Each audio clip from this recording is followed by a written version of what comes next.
So you going to anti-fragility is perfect. So let's quickly define anti-fragility. So here's a simple idea, right? The way we think about, and I'm interested in human potential.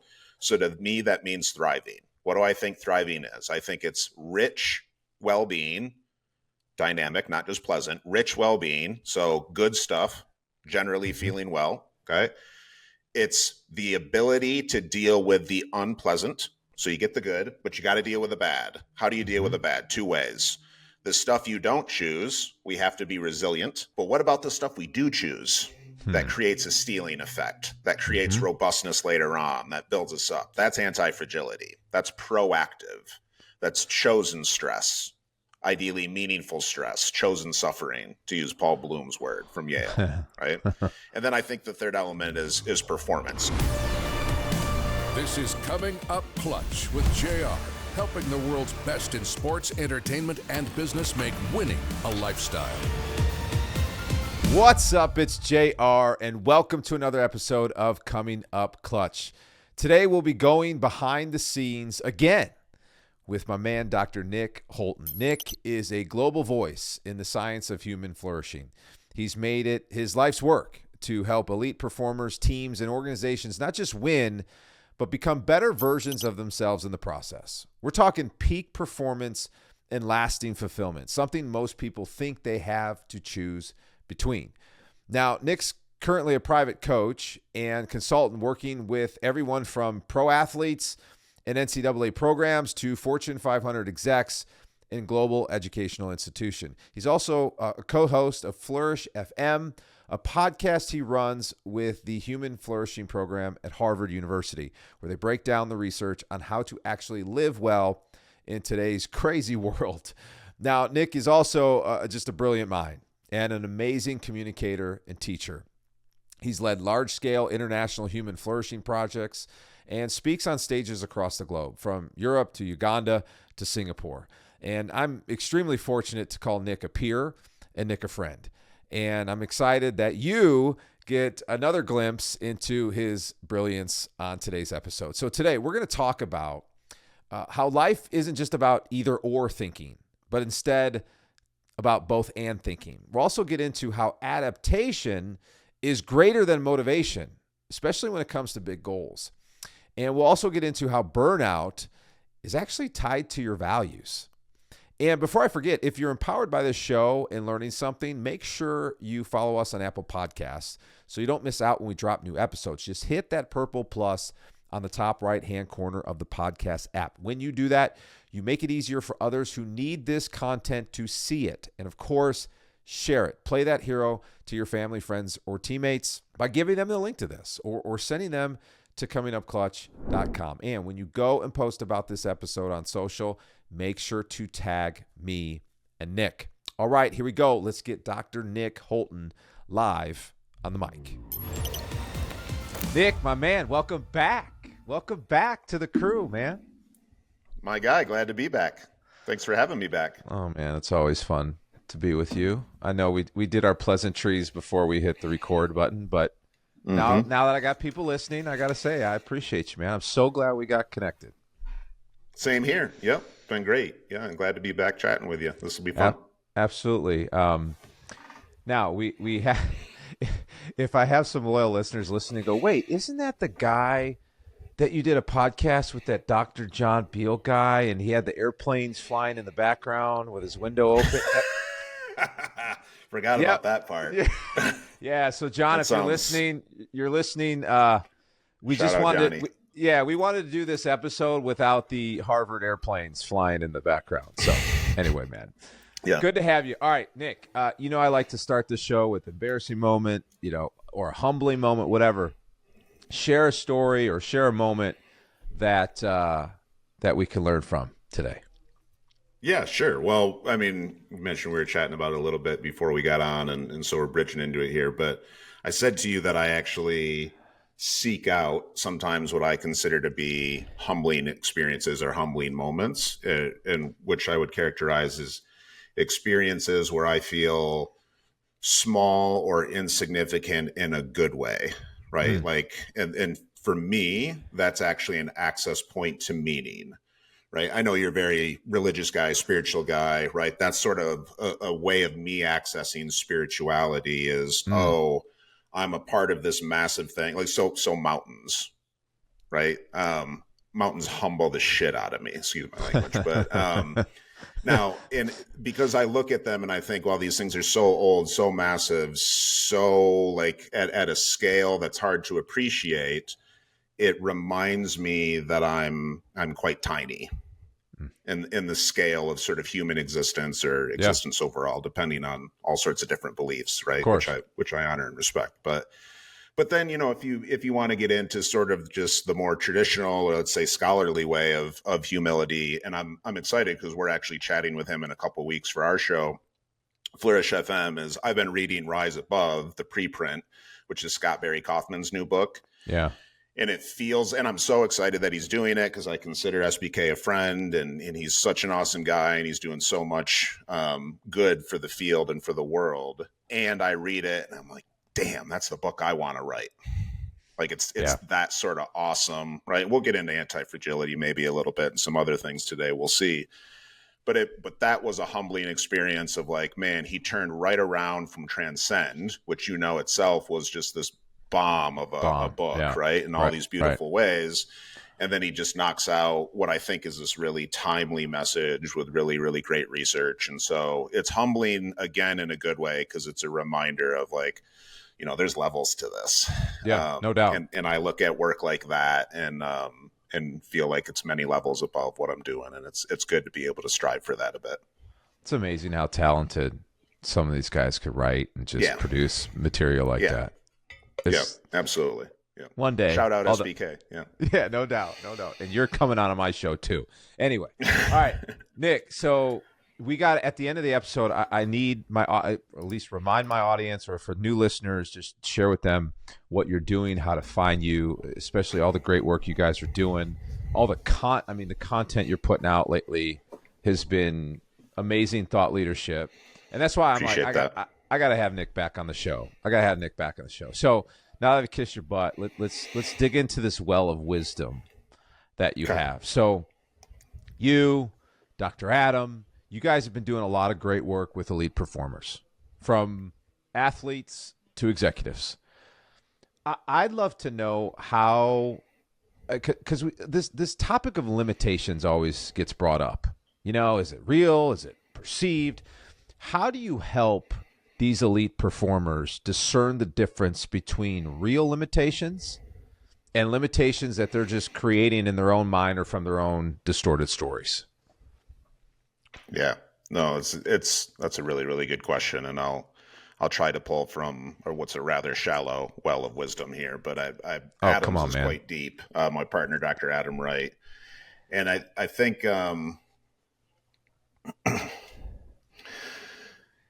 there's obviously a bunch of different concepts woven into this, but the place I always start from is these things often get framed as either ors. Mm. And I think there's room, and this is one of the things you commented on, and you see we've been really trying to kind of have some voice around, which is both and, right? Yep. And so how do I both, in this case, have enough optimism or hope, which is kind of a level above optimism. It's more targeted, it's more specific. And the efficacy, the belief, and the confidence to even try the thing that I imagine might be impossible. Yep. Right? But guess what? I also need, and this is always, it's hyperbolic, but I always use this as an example. And you referenced John earlier. So John, my co-host, is a Brit, right? If I wanted to go have a pint with John, should I be optimistic and have a growth mindset, right? That I can swim there, right? For those listening, I'm sitting in Las Vegas right now, but so can I swim across the Atlantic? Well, no, I should probably have some pessimism for that. I should probably have some fixed mindset around that, right? And so that, to me, that is the central, not just tension, but like optionality and flexibility that's at the heart of your question, right? So let me just pause there and get your thoughts. I just,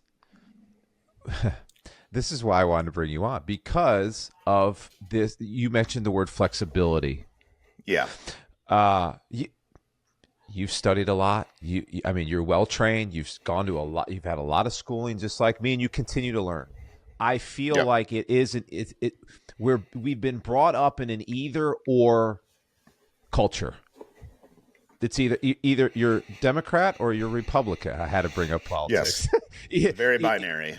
Either, I mean, so I'm a It's huge a school teacher, longtime school teacher, right? What do we spend our time doing? Right or wrong?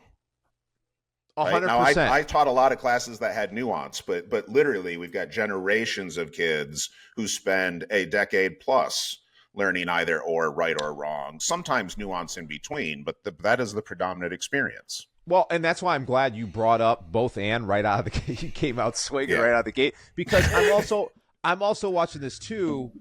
Here I am, a dad who's well versed in baseball, played at a high level. Now I have a 13-year-old. He's getting close to high school. I'm helping him hitting. I'm following all these guys that are so-called hitting experts and hitting instructors. In majority, not everyone, some of them get both and. Majority of them are, this is the right way, this is the wrong way.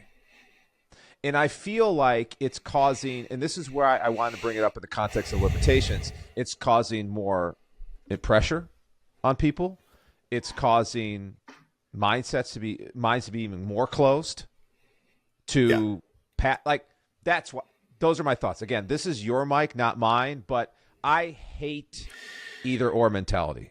You know what? You want to know what? There's the good connection to an embarrassing, let's call it not moment, but just period of my life where like that was me as a coach. And I think I had to learn some hard lessons around. I'd be curious to get your perspective on this as well. But like early on, when you stop playing and you start coaching, at least for me, sometimes the tendency was to like really, we would call it joysticking, right? Really try to like have your impression on it, right? And granted, it was still always about the kids, but you wanted to feel like you were helping or putting them in a position to succeed. Like that's the rewarding part, right? So sometimes it's hard to like just get yourself out of the way.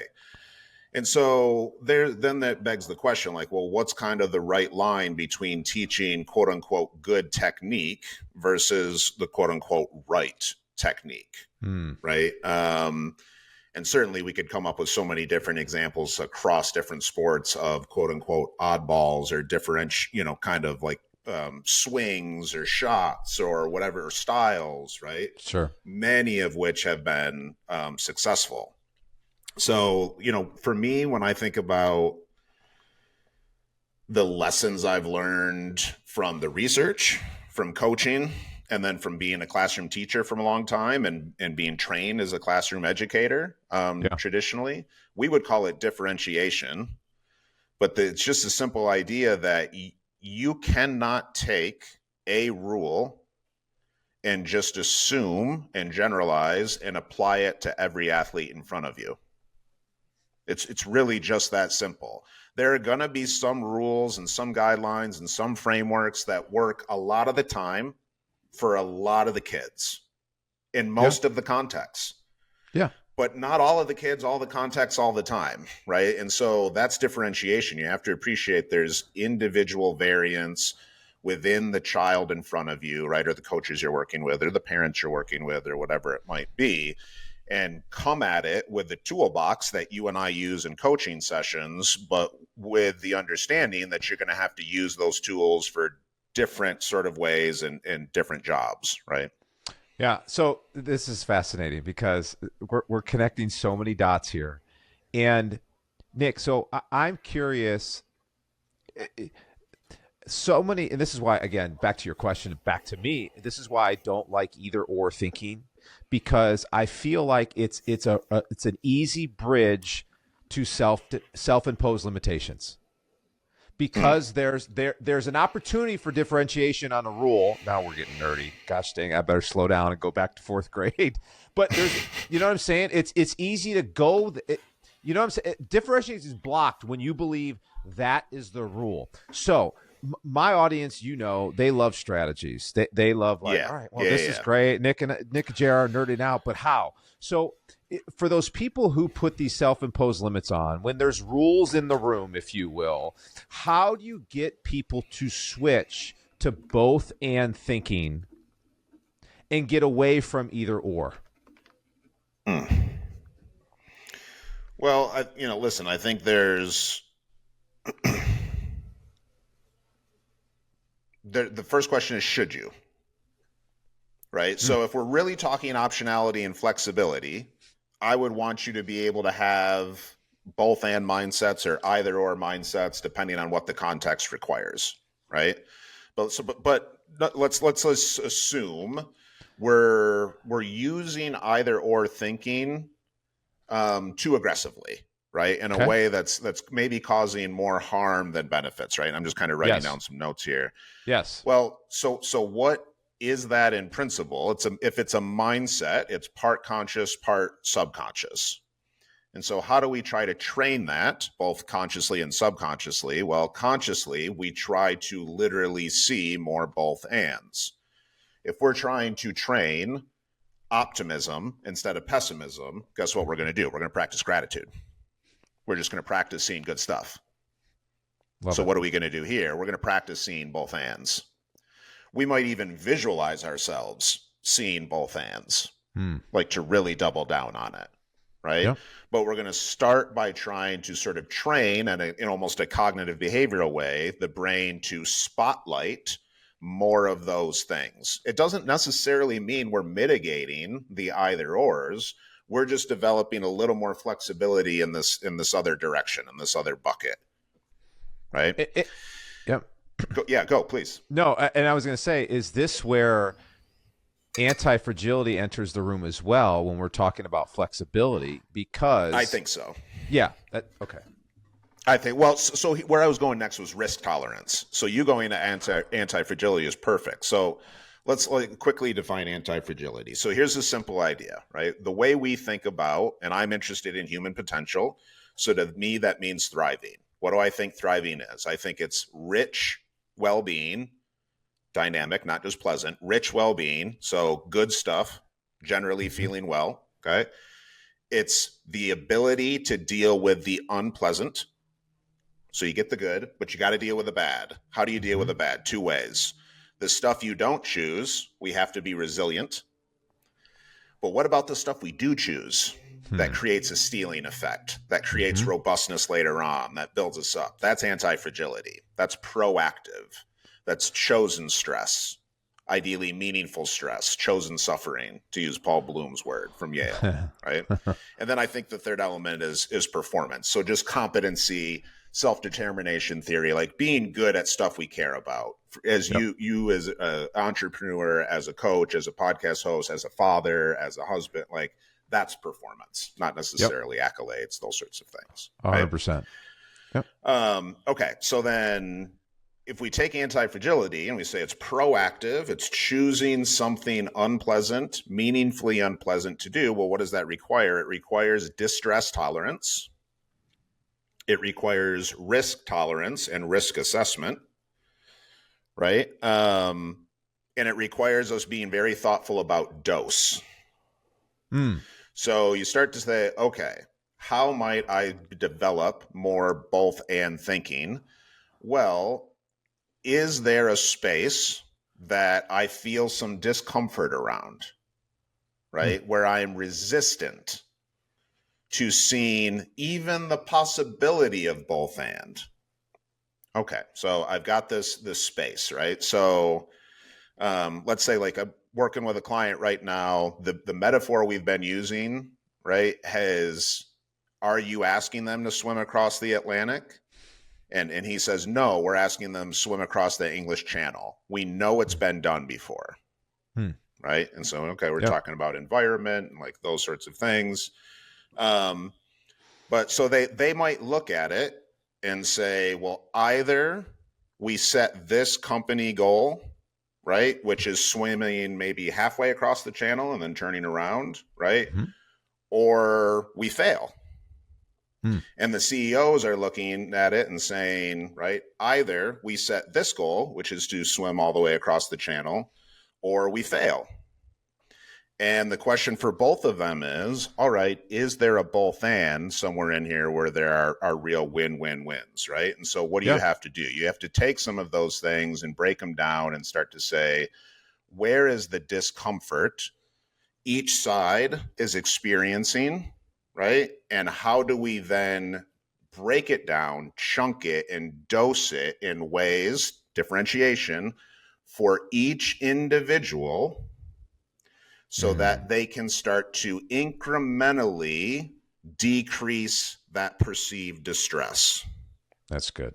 Right? It's That's good. adaptation is the simple Yeah. word. I've over-explained it, as I have a tendency to do, but it's adaptation, right? It's doing the things that are sort of intentionally, thoughtfully difficult so that they become less difficult, and then we can adapt to things that are increasingly difficult. And so your original question was, well, how do we deal with limiting beliefs? I would say you sort of adapt until they're no longer limiting, until they're just Yeah. the reality, right? Yeah. Roger Bannister wasn't like, hey, I'll just wake up and run a sub 4-minute mile. I'll attempt, right? Is this where I know I'm blending? I hope my audience is not going, geez, where are these guys going? And I know I'm blending some previous stories I just mentioned about social media and hard and fast rules. Is this where I've I know there's science and all that at play. I get it. But I've heard certain influencers, and I put that in air quotes, say you need to be in an ice bath for 8 minutes in order to get the full benefits and a certain temperature. Okay. All right. So what you're saying is, okay, well, it's not really either. This is the whole English Channel halfway the whole way. It's like, well, wait a minute here. I've never done an ice bath. I've never been in temperatures less than 45 degrees. So what if, well, that I'm just making up stuff because I grew up in Chicago and no, but this is a good example of differentiation, right? Like you get it as a Chicago guy and me as a Michigan guy, but you now being in Florida, it's different. It's different. People are going to respond differently. Yeah. Spend one summer in Phoenix, which I did, and that'll mess up your entire body. Anyway, I'm sitting there going, this is actually, I'm going to bring this up from college. So me as a college athlete, my senior year, I was so beat up and bruised and back broken, you name it. Nick, I had to literally go in the ice bath every day. This is before ice baths were popular. So I'm in there freaking, ice up to my chin. It's 40 degrees, just sitting there chilling, reading a book sometimes. Then I got a freshman coming in and literally can't stick his toe in. And I'm sitting there going, dude, come on, man. Like, it's only 8 minutes. It's only 40 degrees.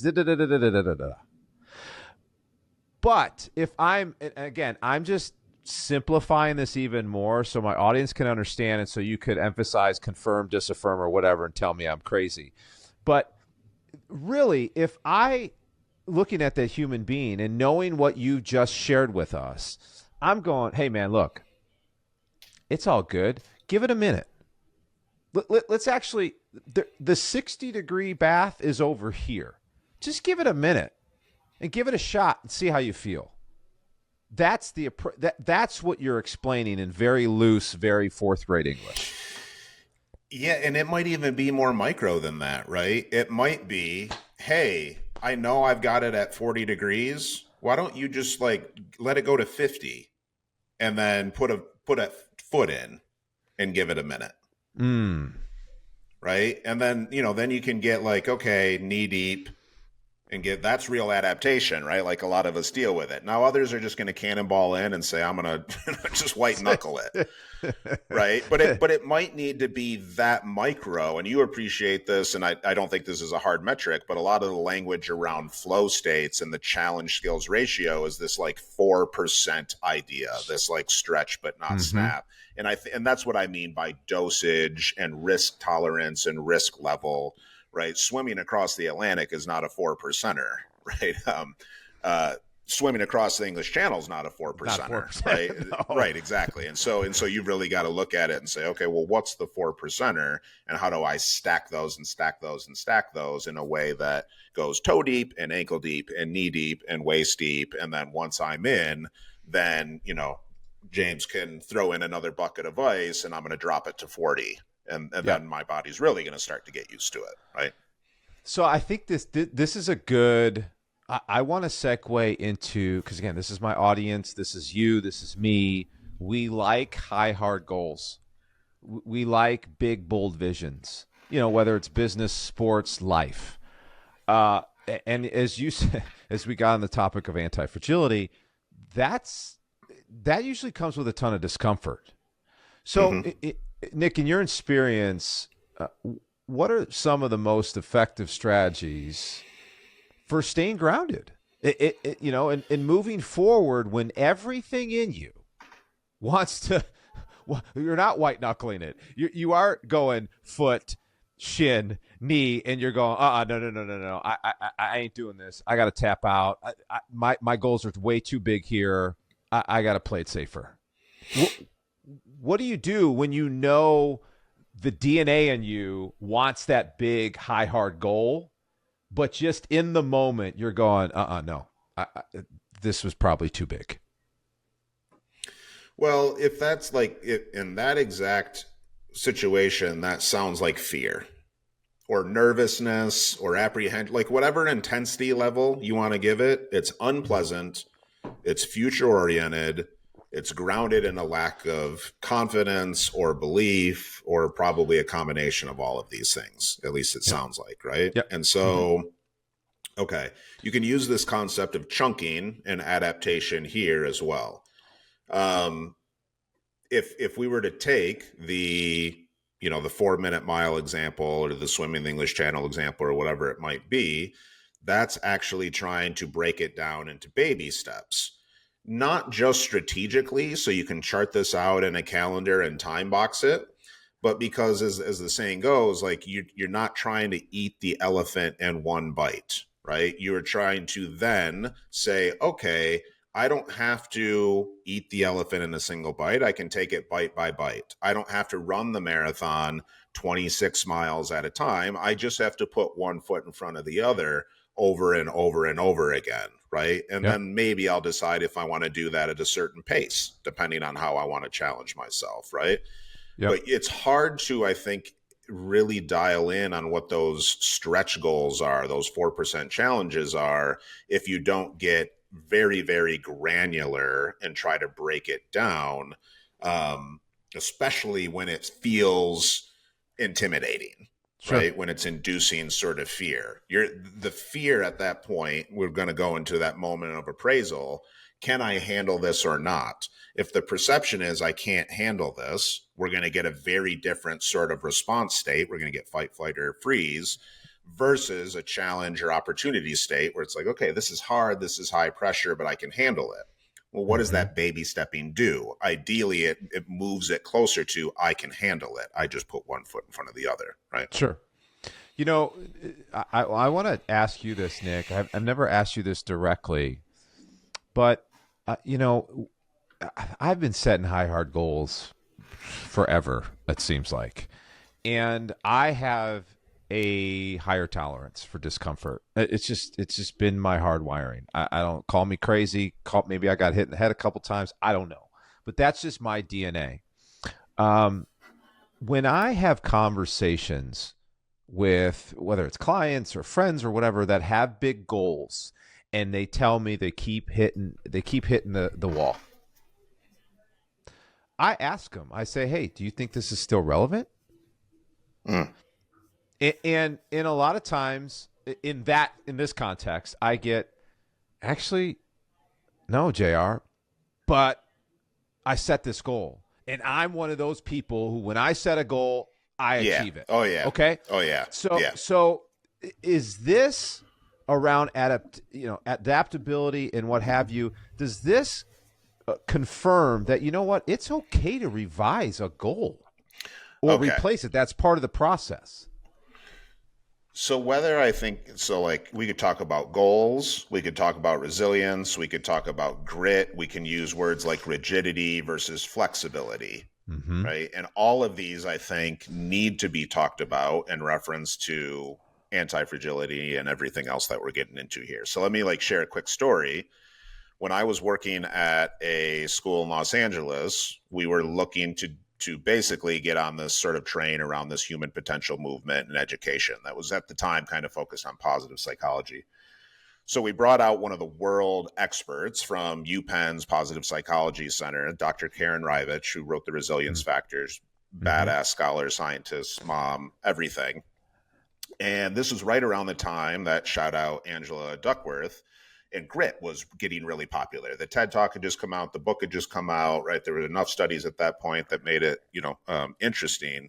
And so Karen and I were sitting down having lunch one day, and we were talking about kind of grit and resilience. And she just kind of asked a really simple question, like, when should you grit and when should you quit? Hmm. And like, what's the resilient thing to do? Like, is the resilient thing, the buoyant thing, always sticking it out, always persevering? Like, should you always finish the book that's just Hmm. terrible 50 pages in? Right? The kids, like, do you always need to finish out the commitment? Well, all of these things are going to come back down to values. And that's where your word comes in, relevance. Are these goals values aligned? Hmm. If they are not, I would argue grittiness in that situation is not necessarily an anti-fragile thing, right? It's just sort of like suffering for suffering's sake. Yeah. Now, if Yeah. one of your values is commitment regardless, loyalty regardless, perseverance regardless, well, then it's not about the goal. It's about those values. Any Hmm. goal will be relevant at that point, right? Sure. I think of the juxtaposition, honestly, like between my wife and I. I'm like intrinsic motivation. I got to be interested. I can grind some stuff out, but I don't want to Yeah. do all the tedious stuff. I had years of that, grading papers and these sorts of things. Oh gosh. She can just get Ugh. it done. She's just got way more self-regulation. She doesn't need all those bells, and she can just sort of knock it out. I think that's sort of kind of what I have in my head here in terms of the juxtaposition. It's interesting, and I'm so glad you bring this up because I shared with you offline that a big focus where we're at right now in the business is just my group of guys at the Clutch Club. Yep. And this is in a lot of cases this is their first time being exposed. Yeah, some of the guys listen to my podcast, stuff like that. This is the first time getting exposed to my world and my process and curriculum. And when we get to the section on quote unquote goal setting, and I talk to them about a game plan, and when pit stop number one in the process is defining your values, do you know how many looks I get? Like, Yeah, no Jared, one knows what values are. Jared, I can't. I thought I'm setting goals, baby. Like, what's going on? And the Yeah. funny part of this, Nick, I know we could go in too many different directions with this, but before we even get to that, we have a whole section on identity because Yeah. it's like, wait, Good. time Yep. out. Who's setting the goals? So Yep. I love the fact that you bring this up because, and you're in the corporate world as well. We just love putting nice, fancy values on mugs and on whiteboards and on things, but we don't know how to use them. You just shared we have to be using them even with goals and setting and figuring out if it's grit or quit. Yep. That's right. That's right. Yep. 100% it. All right, we're done. Interview's Game over. over. We're done. Game Mic over. drop. No, man. What do you do? I I'm curious. What do you do with them to identify values? Because there's so many different ways to kind of go about this, and I find very frequently people don't really. They're like, okay, I kind of get what a value is, like, oh yeah, core belief, but how do I really know what my most core are, or my top ones are, and what value is that? Like, how do you work that with them? Yeah, interesting you bring that up. I do bring up Patrick Lencioni's work on the whole pay to play values. And you know what I'm talking about? Like, So I there's do I use some of Lencioni's other work in like leadership teams, but I'm not familiar with that. It sounds like it's some yeah, sort of taxonomy. yeah. So he has like accidental values, aspirational, and then pay to play. Oh, that's And it's interesting. and essentially pay to play. It's like honesty. Well, shoot, dude. If we're doing business together, you better be honest. That's like Okay. you you're not getting in the room unless you have honesty. Like everyone better Okay. have honesty. Okay, that's more It's the Annie. Table right. stakes. Right. Okay. Gotcha. Yeah. Aspirational is, man, I really want to be committed. I'm just not committed right now. And accidental is, you come across the table to me. It's like, Jerry, you got a lot of grit. You got a lot of grit. And I'm like, oh, really? What makes you say that, Nick? Well, I noticed you did X, Y, and Z. Huh. Okay. Cool. I didn't know that. It wasn't that burning internal value that triggers my actions, triggers my behaviors, triggers my beliefs. So At least it's consciously. fun. Consciously, right. Yeah. So from a conscious exercise standpoint, I'm giving you the dissertation on how I do my values. I want to make it fun, man. Because again, my experience with values setting and digging and discovery has been so just watered down and trite. And I know a lot of the people that I've dealt with have done the mugs, have done the whiteboard sessions, and then 2 weeks later they throw them out the window. Yeah. So I literally have them do two variations of this. I say, hey, write down all the people in your life close to you that you admire. And they come up with a list. And then I go, all right, all those people you put, what are the qualities, characteristics, or traits that you really admire about them? Mm-hmm. And then they write them all down. And then I go, okay, now let's have some fun. Now it could be alive people, dead people, fictional. I don't care. Cartoons, Martin Luther King, I don't care. Write down all these other people that you admire. Same process. All right. Now tell me their traits, characteristics, whatever. So they come up, and there's this massive list. And then I start them down the chain. I said, all right, look at the sea of traits. I said, which are the ones that most resemble you? And then they circle them, they're going down. I said, okay, great. Now with the circle list that you have, go down the list. Some people are listening to this episode going, hey, JR, I listened to this podcast episode. Well, here you're getting another dissertation. And then I say, okay, with the list of 20 you narrowed it down to, what double star the ones that are like, man, JR, this is me. They go through it again. Then I actually have them filter it out again. And then I have them step back and I look at them. I said, I'm curious. Are your values hitting in these ones that you have basically double circled and double starred? And 9.5 times out of 10, I get the, oh my God. Yes, these are them. So I kind of, because I've been of the philosophy, Nick, that the people we admire the most typically have the same values, but we admire them so much because they're living them out more consistently. That's why I have them bring them up.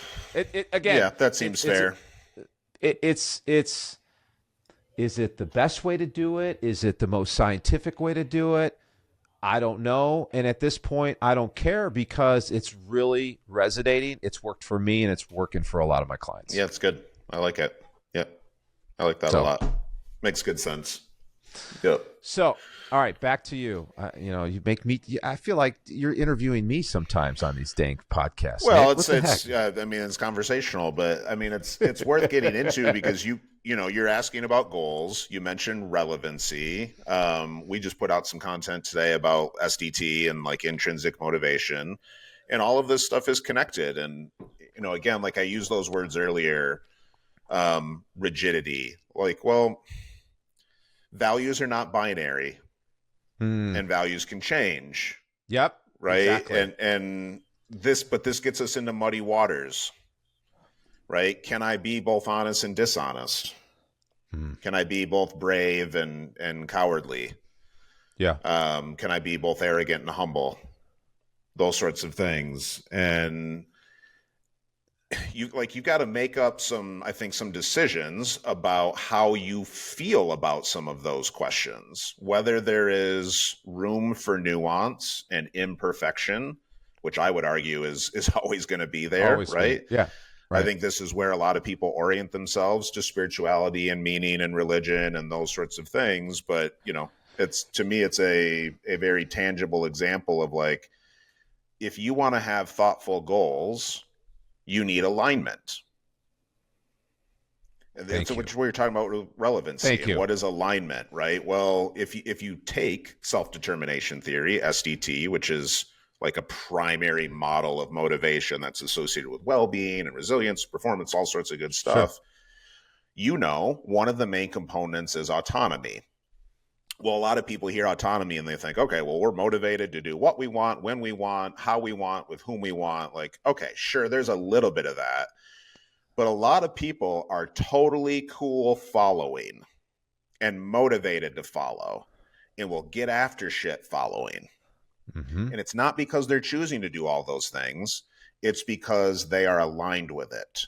They have internalized it. Maybe they didn't make those choices. Maybe those aren't their strategies. Maybe those aren't their decisions, but they will get on board and those goals can become aligned as long as they're internalized. And what does internalized mean? These reflect my values. Yes. Right? And guess 100%. what happens when they do not reflect our values? That is one of the subcomponents of Maslow's 3 components of burnout, right? Which is cynicism. It's depersonalization. It's I'm putting all this time and energy into this thing. It doesn't actually reflect my values. That feels out of alignment. Subsequently, motivation goes down. I don't really want to pursue these goals quite to the same degree I would if it was something fully aligned. Yeah. Yeah. And Nick, gosh, man, this episode has flown by. I knew it would, as when we get together and talk, it's just the way it goes. But I want to just hit pause real quick because we're talking about all this under the assumption that my listeners and people in general are taking the time to sit on this and ponder this and introspect and internalize and look in the mirror. And this is not happening. There's a lot of people out there that are just flying every day, day in and day out, whether it's the big goals they're pursuing or life and parenting and what have you. Nick, I just want you to talk to that because at least I notice this so much on my end of the fence and just the people that I've been working with. It's like me asking them to take 15 minutes to just ponder something is like asking them to take 2 weeks. Why is it so important that we do hit the pause button to get clear on this thing so we are clear on if things are aligned in whether we're making decisions or pursuing goals? So let's say that you take 2 or 3 things that I would argue are sort of central or really useful for living a good life, for like really thriving and self-actualizing and hitting potential. Okay. One of them is what we would call your recipe. So I would take sort of what we know from a lot of the research is most predictive of a high quality of life and look at those different categories, break them down into ingredients and sort of say, what's most important to me? So you mentioned earlier, like high hard goals and those sorts of things. Like, yeah, I have those. I'm too familiar with the research to allow those to supersede how I feel about some other things in life, right? Because that's just not going to be super predictive of life satisfaction, generally speaking, for most people. So yeah, I like to get after it and I like to pursue it, but clarity around my personal recipe at this point in this context in my life is, I think, an important like kind of first piece. Okay. And then I'm going to come back to this in a second. Okay. So recipe number 1. Number 2 is once you have the recipe, all right, goals. How do I live this day to day, week to week? Am I time boxing for it? Am I intentional around it? Right? Like, how do I actually take where I am now, take a picture of where I want to be, right? Think about that with my recipe, and then turn that into a plan for living, right? Or a way of living. Okay. So why do you bring up both of those at the front end for your question? Those are dot connecting activities.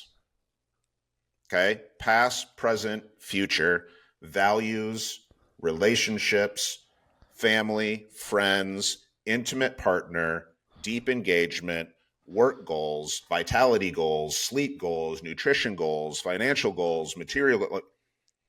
That's a lot of dots to connect. Well, where do we do our dot connecting? We do it when our mind is wandering. How do you get your mind to wander? Turn it the hell off. If your audience is not letting their brain turn off, it's not wandering. And if it's not wandering, it's generally very narrowly focused, and it's not going to do that dot connecting. Gosh, that is a clip I'm capturing, and it's going to be a repeat. We got I know there. you got more. I know you got more in you, but no, this honestly, Nick, this is. I needed them to hear it from your perspective, because I could sit here till the cows come home and say, "You need to rest. You need to rest. You need to rest. Shut it off. Just shut it off." It's funny. I know we're wrapping up here, Nick, but I encouraged. I didn't encourage. I challenged one of my guys. He's a new member to the club, and he was talking about how he's just life's moving too fast. I said, "Hey man, have you ever tried wall staring?" And he looked at me and he goes, "What?" I said, "Yeah, man. Have you ever?" And this is, by the way, we're in a group setting right now, so there's all these guys in the group. He literally turns his chair and starts staring at the wall to the side. He just goes Did it off help? the grid. Yeah. He comes Oh, back. it just disappeared? Yeah. He came back a minute later and he goes, "Holy you know what he said?" He goes, "That felt like an hour." I said, "But how do you feel?" He goes, "Well, time sure slowed down for me." Yeah. 1 minute of wall staring. Yep. We're making Sometimes it that's to- all we're it making takes. it to- Yeah. I would really nudge people to just lean into walking. Like, the simple idea is there are some things you can do while you're doing other things. And there are some things you cannot do while you're doing other things, right? And people often confuse this as I'm multitasking. Well, the brain doesn't really multitask complex things, but it can multitask things that we don't have to think about. And walking is something we don't have to think about. So why do we bring up walking? Well, you can walk, you can get some literal nature bathing, forest bathing, which they use as actual interventions, well-being interventions in other countries other than the US. You get the vitality of the steps. If you've got the pet, you get the pet out and you get the chore done, right? But you can do things while also allowing your mind to wander a bit. And so if you've got the audience like we often do, that's okay, I get I've got to turn it off, but there's so much to do. Sometimes the best entry point is to just do something that allows you to do one or two of these other mindless things. So you're kind of tricking yourself into, I'm being productive, but really your mind still has the space to wander. It's not focused on anything that requires a lot of concentration or executive attention, as we'd call it. That's good. That's good. Okay, Nick, I want to go here as we end the session. You know me, I always typically end with the big domino question, the big key takeaway. I'm going to break my own rules again. And I want, because I have a lot of people in this audience who, they're parents. They got kids in sports. And I know, you've had, 15, 16 years as a soccer coach to youth athletes at a high level. Can I go into your brain on this before we close shop today? Are you all right with that? Okay. Before I do that, though, please share with my audience what's going on with the Academy, where they could find you. Just the floor is yours. Just share real quick where we can get more of this Nick Holton brilliance. Great. I'm just pausing so you can clip this. I just looked to see, and my 11 o'clock canceled. So I can actually go over if you're stressed about time or trying to squeeze anything in or stuff like that. But okay, so just want to let you know. But okay, so I had just said great. So let me pause and then clip back in. It's okay. I got a good team who does this stuff. Yeah. We're good. Well, I'm just trying to make space for them, make it easy. So you can reach out to Adam or I, find out more about what we do in terms of anti-fragility, a thriving life, human potential at our website, which is just the antifragileacademy.com. Anti-fragile is all one word. We're also on LinkedIn and Instagram. You know, a big part of our mission, we work with really high-level professional athletes, executives, what we say is often high pressure or high burnout careers. But we're really motivated to take a lot of what we do in that science and democratize it for really kind of youth experience and parent experience a lot of the time, right? To really kind of get it to that generation where we're most malleable, right? And there's just so much potential in front of us. So you can find a lot of zero cost resources on social, on the website, on the YouTube channel. We're just trying to put a lot out there that hopefully is useful for people. Yeah. Well, like I said, the thought leadership, if you're listening to the show right now, which you are because you hear my voice, the thought leadership that Nick and Adam are putting out is hands down some of the best out there. They're finally getting out there more often to weed themselves out of the abyss of bad stuff out on social media right now. So go check it out.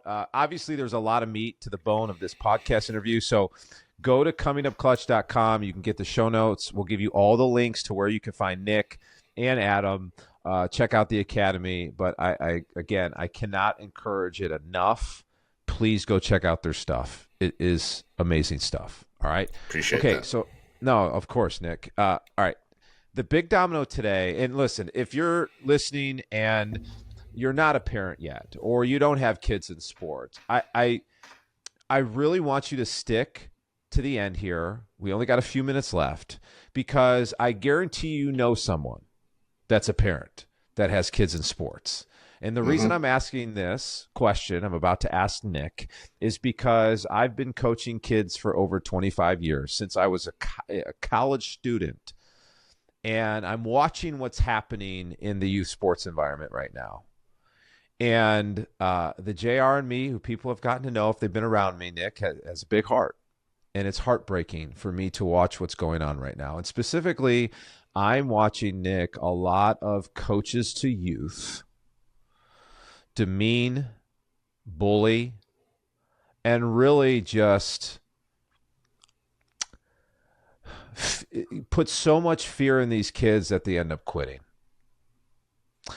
And Nick, I just want you to talk to especially the parents who are either dealing with a coach that is tough on their kids. And again, man, Nick, you and I both grew up in the Midwest. We've had some tough coaches, and we've had a so-called man up.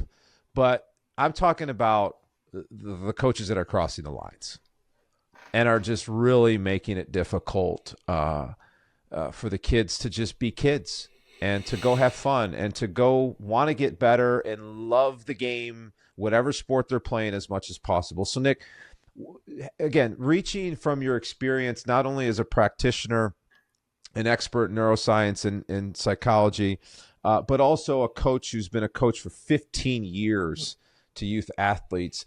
What's your advice to the parents with kids who are struggling in this youth sports environment right now? I know it's a loaded question, man, but it's killing me, Nick. It's killing me. So it's a complex question, but I do think a lot of this comes back to values.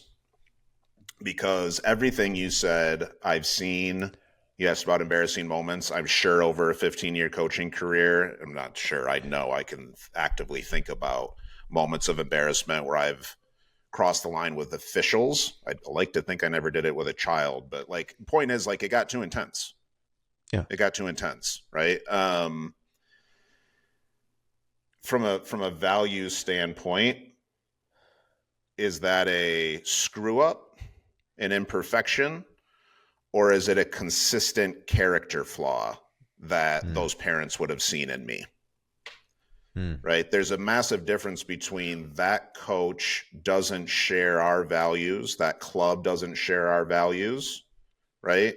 And what we want our kid to grow up thinking or believing. Now, I'm going to ask another question about whether you should dictate that, which is a parenting question. But nonetheless, let's say most parents want their kids to have their values. Okay, let's assume that. Then does the coach and club share those values, right? If they do, and there's screw ups along the way, then those are screw ups. If they do not, and you see that behavior over time, to me, that's a much sort of clearer sign of like, maybe that's not the best fit for you. Okay. Now that all of that said, here's where I'm going to play devil's advocate a little bit, or just, we talked about differentiation. This is where I think the front end, what ship are you getting on? Okay. So again, values. What ship are you getting on? And is it the right fit for the experience you're looking for? Because in those same moments where I felt like it got a bit too intense, I had plenty of parents who wish I would have been more intense. Yeah. Oh, yeah. And I have plenty of parents who are probably angry with me and embarrassed and all the things, right? And as a club, as a community, as a team, it needs to be clear, because you're right. Like you can go overboard, you can push, you can demean, you can get too serious, all those sorts of things. None of that's good for a kid. And it's not equal, and not great for a kid to be like in a group that's not really driven or serious or like after it the way that they want to be either. And so it's not just a values thing, but I think it's the personality type and understanding what your kid needs, but also what your kid wants and what you want for them. I'm thinking of a client right now, twin boys, and they're both athletes in a variety of sports, but he describes all the time how different the two are. Right. And so like, there's one that I know it's going to happen. I've seen it, 1,000 times. One of them is going to be ready for that level and going to want to make that jump. You can see it in the personality type, and the other isn't. Well, like as a parent, are you cool with that differentiation? Right? Are you then, all right, is one just going to play rec? Is the other one going to get into club? Do they want to get serious that early? I get it. Again, it's a complex question, but I think the tie-in and the full circle moment is like, you've got to really treat that individual, family and child, and set of values and club, right? All the matches matter. I don't know that you can generalize. I love how you tied it right back to values. So in a way, Nick, this was the big domino. I mean, it goes back to values. Yes, it is. So good, man. I'm so glad I got you on here twice, man. I got you on here twice. Thanks for coming back, man. Seriously, Nick, I mean it when I say that, and I want to make sure the public in general knows this. Like, I appreciate you as a friend. I appreciate you as a peer, and I just appreciate the passion you have for your work in research and how you're just selflessly bringing it out into the world, trying to help make people better. So I really appreciate your work, man. Well, I appreciate all that. I don't know how selfless it is, but certainly am trying to put, helpful stuff out there, just as I know you are. And so I appreciate you likewise. Right. And also for having me on a second time, twice as nice. Twice as nice, man. Yeah. Twice as nice. All right, crew. That's my man, Dr. Nick Holton. Now, here's the deal. If you were blessed by today's episode, if you learned something that you know is going to make you better, my ask is you pay it forward. Share this episode with someone you love and care about. Come up clutch for someone in your life that you know needs to be encouraged by what Nick shared today. So, again, if you want the show notes, just go to comingupclutch.com and click on the episode. All right, this episode is a wrap. Until next week's 5-minute drill, remember, winning isn't a result. It's a lifestyle, so keep pursuing that life of champions. This episode is over. Get more No BS content to help you master your mind, body, and relationships by hitting subscribe. This is Coming Up Clutch with JR. Thanks for listening.